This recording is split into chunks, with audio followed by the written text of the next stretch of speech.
الحمدللہ رب العالمین والصلاة والسلام علی سید المرسلین اما بعد فاعوذ باللہ من الشیطان الرجیم بسم اللہ الرحمن الرحیم۔ الحمدللہ عز و جل آج پانچویں تراویح ادا کی گئی اور آج کی تراویح میں بھی سوا پارہ پڑھا گیا۔ الحمدللہ 6.25 پارے مکمل ہو چکے ہیں۔ آج تقریباً سورہ مائدہ کی تلاوت ہوئی اور جس میں اللہ رب العالمین نے خاص طور پر حضرت آدم علیہ السلام کے 2 بیٹوں کا واقعہ ذکر فرمایا۔ انشاءاللہ آج ہم وہی ذکر کریں گے۔ اب تک ہم نے حضرت ابراہیم علیہ السلام کے 2 واقعے اور حضرت عزیر علیہ السلام کا واقعہ اور اسی طرح گائے کا واقعہ ذکر کیا تھا۔ انشاءاللہ تعالی آج کے درس میں آدم علیہ السلام کے 2 بیٹوں کا ذکر کیا جائے گا۔ قرآن کریم میں اللہ رب العالمین نے اس واقعے کا ذکر 6 پارے کے 9ویں رکوع میں فرمایا، جہاں سے 9واں رکوع شروع ہوتا ہے۔ اللہ تعالیٰ نے ارشاد فرمایا وَاتْلُ عَلَيْهِمْ نَبَأَ ابْنَيْ آدَمَ بِالْحَقِّ إِذْ قَرَّبَا قُرْبَانًا فَتُقُبِّلَ مِنْ أَحَدِهِمَا وَلَمْ يُتَقَبَّلْ مِنَ الْآخَرِ۔ جب حضرت آدم علیہ السلام اللہ رب العالمین سے توبہ کر چکے اور آپ کی توبہ قبول ہوئی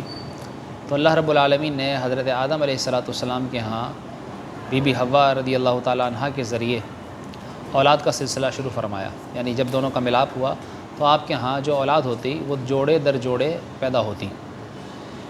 اور اس میں ہوتا یہ تھا کہ جو ایک جوڑا یعنی پیدا ہوتا جڑواں بچے، ایک جس میں لڑکا ہوتا اور ایک ساتھ لڑکی ہوتی۔ تو جو پہلا جوڑا پیدا ہوا اس میں حضرت آدم علیہ السلام کا پہلا بیٹا جو بڑا بیٹا کہلایا وہ تھا قابیل، اور اس کے ساتھ ایک لڑکی پیدا ہوئی جس کا نام تھا اقلیمہ، اور جو دوسرا پھر بعد میں جوڑا پیدا ہوا جس میں لڑکے کا نام تھا حابیل اور ان کے ساتھ پیدا ہونے والی لڑکی کا نام تھا لیبا، اور مختلف نام علماء نے ذکر کیے ہیں۔ بہرحال اس وقت شریعت کا اصول اور قانون یہ تھا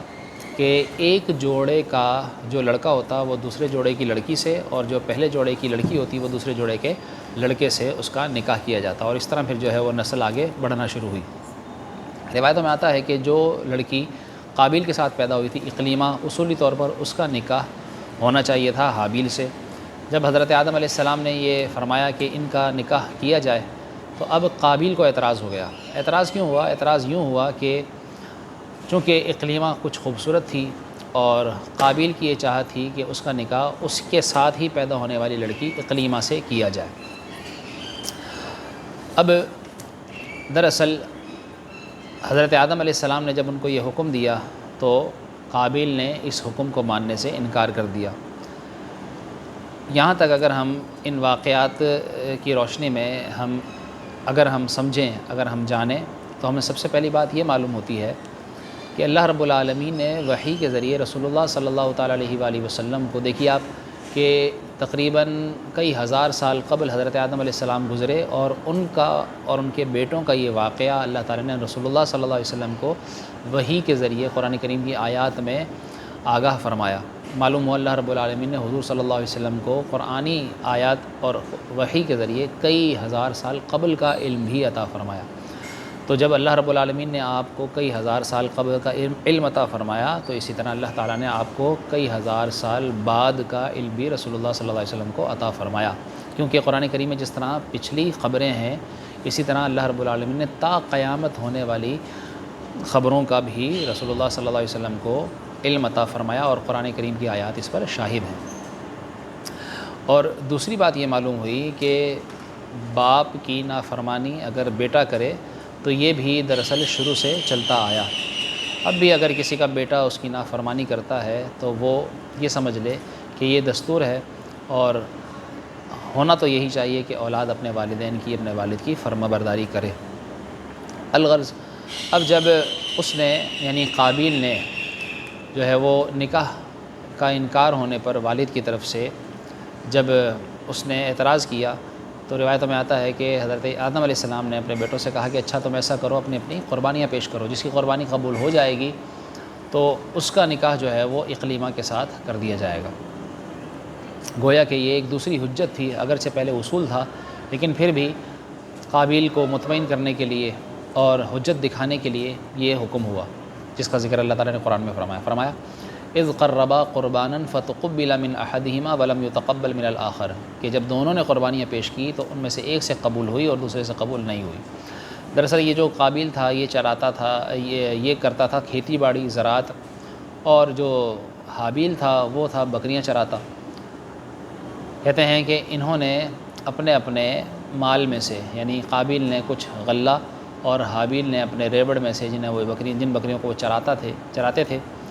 اس میں سے ایک بکری کو قربانی کے لیے چنا، اور حکم کے مطابق ایک پہاڑ پر جا کر یہ دونوں ان حصوں کو رکھ آئے۔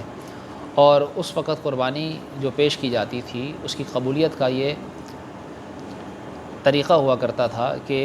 آسمان سے ایک آگ آتی اور اسے جلا جاتی یا اسے اچک لے جاتی تو وہ قربانی قبول سمجھی جاتی تھی۔ کتابوں میں آیا کہ ان کے اس طرح قربانی کا یہ طریقہ اختیار کرنے پر جب انہوں نے پہاڑی پر اپنے قربانی کے مال رکھ دیے تو اللہ رب العالمین نے حضرت حابیل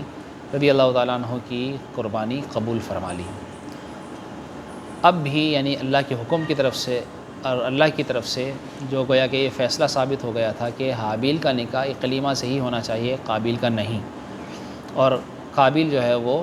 اقلیمہ کے ساتھ نکاح کرنے پر اللہ کی طرف سے بھی گویا کہ اس فیصلے پر حکم دے دیا گیا کہ یہ اس کا نکاح اس سے نہیں ہوگا۔ اس کے باوجود قابیل اڑا رہا اور اس نے اس بات کو نہ مانا، اور اس نے یہ کہا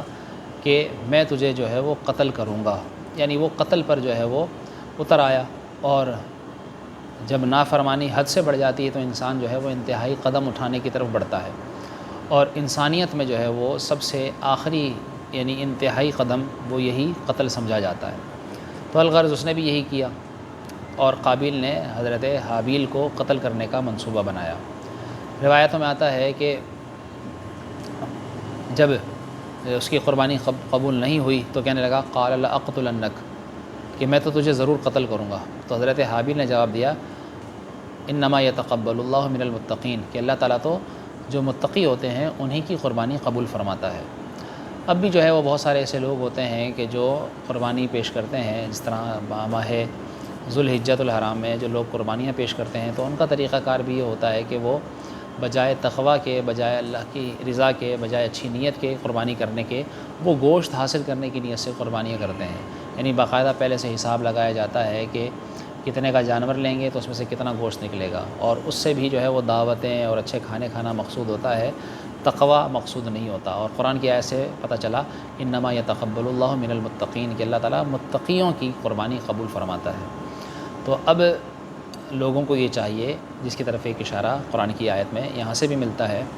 قرآن کریم اللہ تعالیٰ نے سورہ حج میں ارشاد فرمایا لن ینال اللہ لحومها ولا دماؤها ولکن ینالہ التقوی منکم، کہ اللہ تعالیٰ کو تمہاری قربانیوں کا گوشت اور خون نہیں پہنچتا بلکہ اس کو تقوی، تمہارا تقوی جو ہے وہ اس تک پہنچتا ہے۔ تو معلوم ہوا متقی یعنی تقوی کے ساتھ جب قربانی پیش کی جائے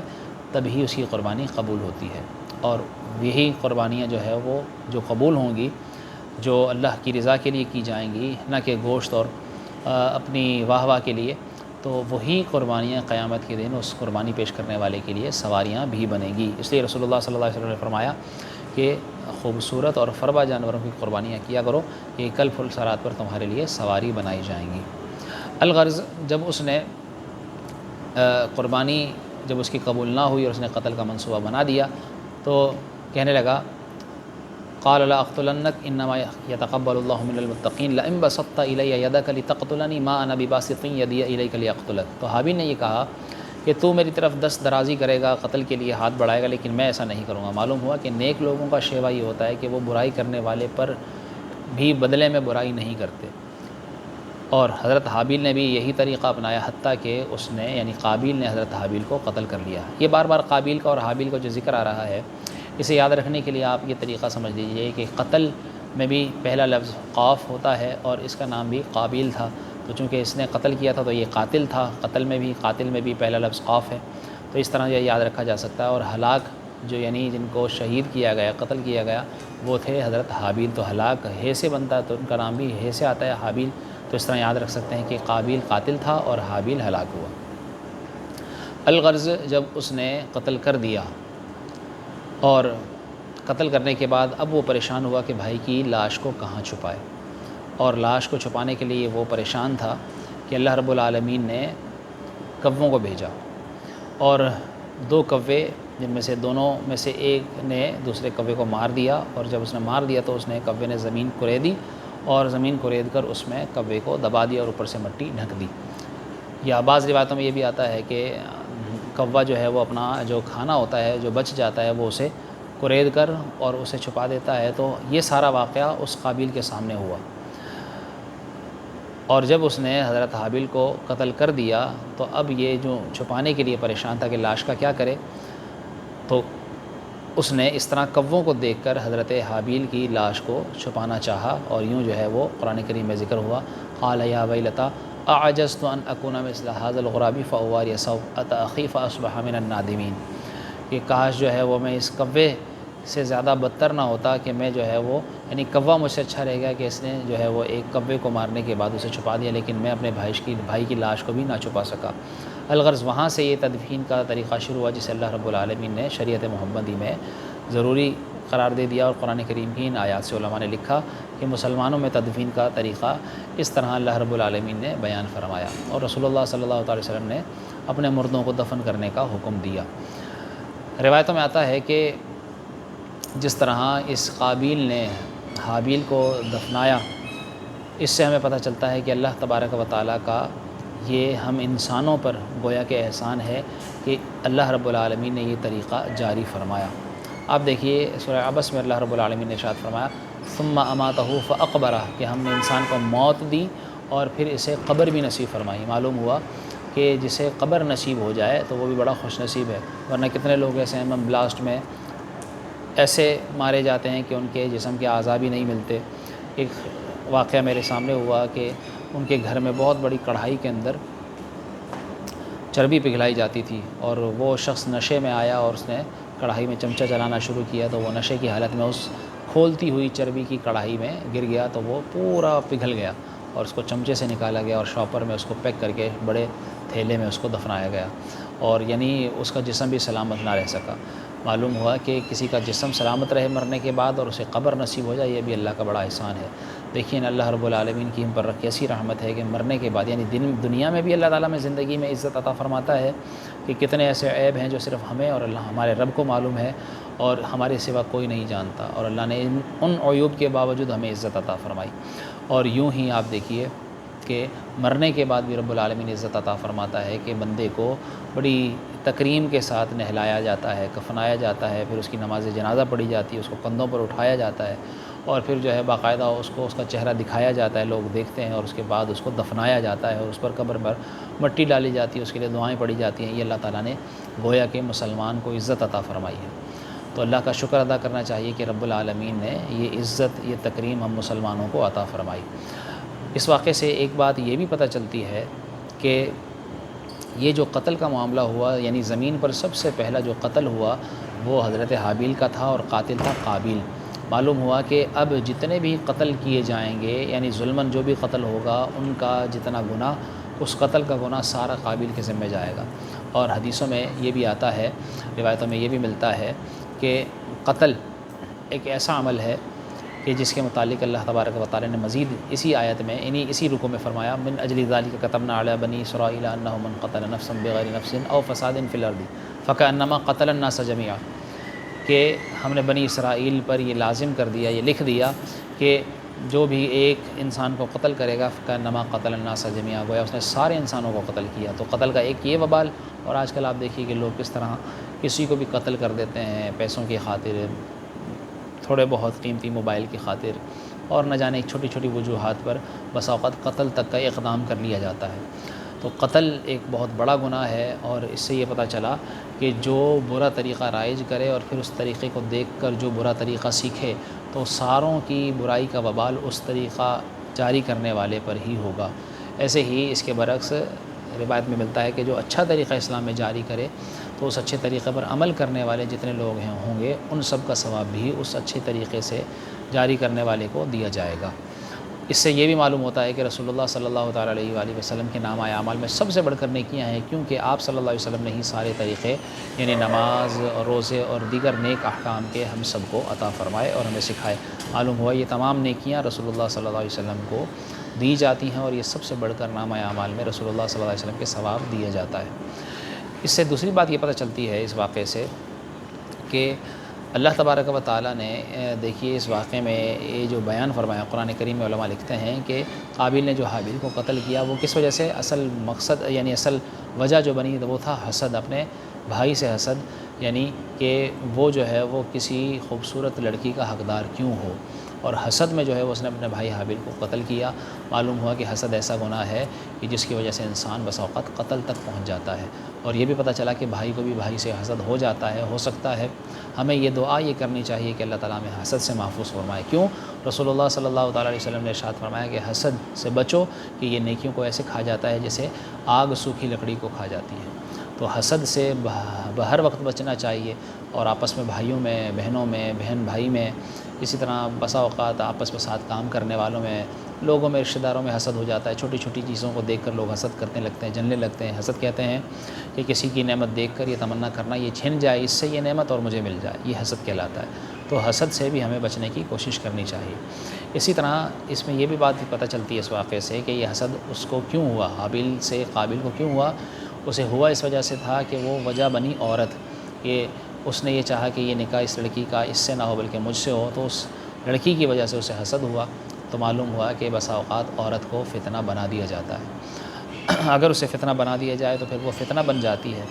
ہمیں یہ کوشش کرنی چاہیے کہ ہم اللہ سے یہ دعا کریں کہ کبھی بھی ہم عورت کے فتنے میں مبتلا نہ ہوں، خود بھی عورت کے فتنے سے بچیں اور دوسروں کو بھی عورت کے فتنے سے بچانے کی کوشش کریں، اور ہم کبھی اسے خود فتنہ نہ بنائیں۔ اور اگر کوئی یہ کہے کہ دیکھیے آپ عورت کو فتنہ کہہ رہے ہیں، یاد رکھیے میں عورت کو فتنہ نہیں کہتا، بلکہ آپ دیکھیے کہ یہاں عورت سبب تو بنی، لیکن دراصل عورت کو بھی جو ہے وہ حسد کرنے کا ذریعہ بنایا کس نے؟ وہ بنایا مرد نے ہی۔ تو معلوم ہوا کہ مرد بھی جو ہے وہ اگر عورت کو فتنہ بنا لے تو دراصل وہ خود اس کو فتنہ بنانے کا سبب بنتا ہے۔ تو جس طرح قابیل نے حابیل کے ساتھ جو ہے وہ حسد کیا عورت کی وجہ سے، لیکن عورت کا وہ حسد کرنے والا خود قابیل یعنی مرد ہی تھا۔ تو ہمیں اس سے یہ معلوم ہوا کہ ہمیں حسد سے اور خاص طور پر عورت کے فتنے سے بھی بچنے کی کوشش کرنی چاہیے۔ یہ تمام باتیں تقریباً اس واقعے میں ذکر ہوئیں۔ اس کا تفصیلی واقعہ آپ کتاب تفسیر نعیمی میں بھی پڑھ سکتے ہیں، یعنی تفاسیر میں بھی آپ کو انشاءاللہ یہ تفصیل سے واقعہ مل جائے گا، اور اس واقعے میں سیکھنے کے لیے ہمارے لیے بہت سی باتیں ہیں۔ اس چھٹے پارے میں اللہ رب العالمین نے ویسے تو موسیٰ علیہ السلام کا، حضرت عیسیٰ علیہ السلام کا بھی ذکر فرمایا، دیگر انبیاء کے بھی نام ذکر ہوئے۔ تیسرے رکوع میں انا اوحینا الیک کما اوحینا الی نوح والنبیین من بعدہ واوحینا الی ابراہیم واسماعیل واسحاق ویعقوب والاسباط وعیسیٰ وایوب ویونس وموسیٰ وہارون۔ اس طرح جو ہے وہ اس میں کئی نبیوں کے، ہارون و سلیمان، اس طرح کئی نبیوں کا ذکر بھی ہوا۔ بہرحال اس آیہ کریمہ میں خاص طور پر انبیاء کے نام ذکر ہوئے، لیکن خاص طور پر اس رکوع کو اس آج کے درس میں واقعے کے طور پر ذکر کیا گیا ہے۔ اللہ کریم ہم سب کو ان تمام باتوں کو یاد رکھنے اور اس واقعے کے ذریعے ہم سب کو جو کچھ سیکھنے کی باتیں ہیں سیکھنے اور ان پر عمل کرنے کی توفیق عطا فرمائے، اور اسے دوسروں تک پہنچانے کی توفیق عطا فرمائے۔ آمین بجاہ النبی الامین صلی اللہ علیہ وسلم۔